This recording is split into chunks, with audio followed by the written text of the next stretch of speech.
myself Ratika Sharma and welcome back to my channel NCERT Mathematics।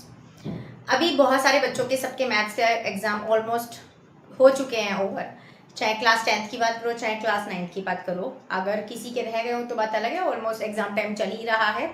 But क्योंकि केवी के school का हो चुका है, दिल्ली में केवी स्कूल का हो चुका है एग्ज़ाम, सो आइए उसको एनालाइज करते हैं एक बार। और आप अपना चाहें तो नंबर मिला सकते हैं, एक्सपेक्टेड कितने हैं और अभी एग्जाम को एनालाइज करने के बाद कितने बैठ रहे हैं, एक बार कमेंट बॉक्स में जरूर लिखना। ओके, आ जाओ।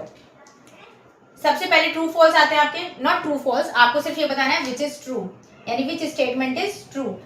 Every irrational number can be represented as a fraction.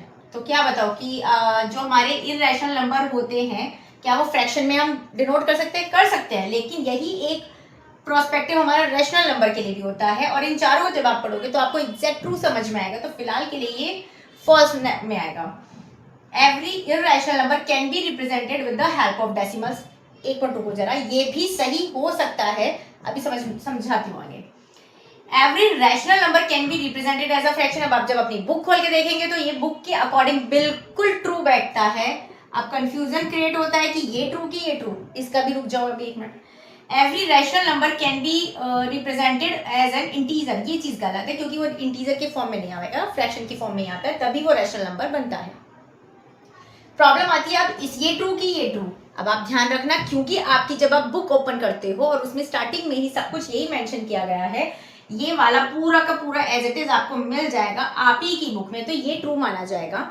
आते हैं इस पर, every irrational number can be represented with the help of decimal. बात ये भी ठीक है, लेकिन बुक के अकॉर्डिंग अगर आप जाओगे तो ये वाला ट्रू माना जाएगा। ठीक है, मोस्ट प्रोबेबली यही वाला माना जाएगा। देखो ये बहुत इजी सा क्वेश्चन है। सेकंड नंबर पे जब आता है 3 की पावर 2 की पावर 9x है, क्योंकि मुझे पता है कि 3 की पावर 2 9 होता है, तो पहले मैंने इन दो पावर को इंटरचेंज किया, ऐसे कर लिया, चलेगी बात। 3, अब यहाँ पे 3 की पावर 2 को क्या लिख सकती हूँ 9, तो 9 और 9 यानी बेस इक्वल है तो पावर भी इक्वल हो जाएंगी। तो x की वैल्यू पूछे तो 3 आ गया, पर उसने पूछा है 4 की पावर x की वैल्यू है 3, तो ये हमारा आंसर जाता है 64 की तरफ, तो ये वाला आंसर ठीक होगा। अब आ जाते हैं, बार बार मैं क्वेश्चन नहीं लिखना चाह रही हूँ, मैं अपने फोन में इंडल्ज हो जाती हूँ क्योंकि मेरे इसमें ही पेपर है।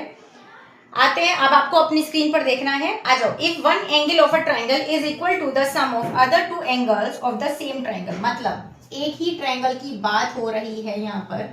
एंगल ऑफ अ ट्राइंगल, मान लो कि ये वाला एंगल इक्वल है, मतलब ये वाला एंगल की बात कर रहे हैं और ये वाला एंगल इक्वल